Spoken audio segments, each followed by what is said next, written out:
Halo Pak Doni dan teman-teman semuanya, kami dari kelompok 3 akan membahas mengenai berpikir kritis remaja kreatif. Nah, pertama-tama kami mau kasih tahu dulu nih siapa aja anggota kelompok kami. Ada Sylvia, Clifford, Lily, Ade, Natasha Tera, dan Claurinda. Nah, apa sih critical and creative thinking itu? Oke, yang pertama, apa sih itu berpikir kritis? Jadi, berpikir kritis adalah kemampuan seseorang untuk menganalisis dan merespon keadaan serta informasi yang ada berdasarkan oleh fakta yang terjadi. Selanjutnya, apa itu berpikir kreatif? Jadi, berpikir kreatif adalah kemampuan seseorang untuk mengembangkan ide-ide yang tidak biasa dan menghasilkan sebuah hal yang baru. Jadi kesimpulannya, critical and creative thinking adalah proses di mana segala pengetahuan dan keterampilan dikerahkan untuk menyelesaikan sebuah permasalahan. Nah, selanjutnya, apa sih fungsi critical and creative thinking ini sendiri?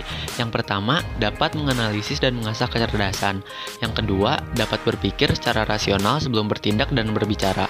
Yang ketiga, membantu menyelesaikan masalah dengan tenang. Yang keempat, tidak mudah terprovokasi atau termakan oleh berita-berita hoaks. Dan yang kelima, memperlancar kerjasama. Nah, teman-teman setuju nggak sih kalau misalkan masa remaja itu adalah masa labil? Karena masa remaja merupakan sebuah proses peralihan dari usia anak-anak menjadi dewasa. Maka dari itu, di usia ini masih banyak remaja yang memiliki pemikiran yang kurang stabil, di mana hal itu bisa menyebabkan remaja menjadi labil dan mengabaikan critical dan creative thinking. Apalagi di masa pandemi seperti ini, di mana kita harus beradaptasi secara keseluruhan dan hal itu nantinya mempengaruhi pola pikir dan mental kita untuk mengambil sebuah keputusan yang baik untuk kedepannya.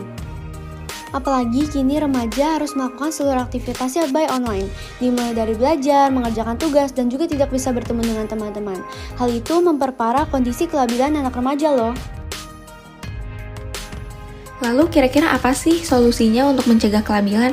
Jadi yang pertama adalah mampu mengontrol emosi dengan berpikir dulu sebelum kita bertindak sesuatu. Mau menerima masukan dan pendapat dari orang lain. Menghindari lingkungan yang tidak sehat.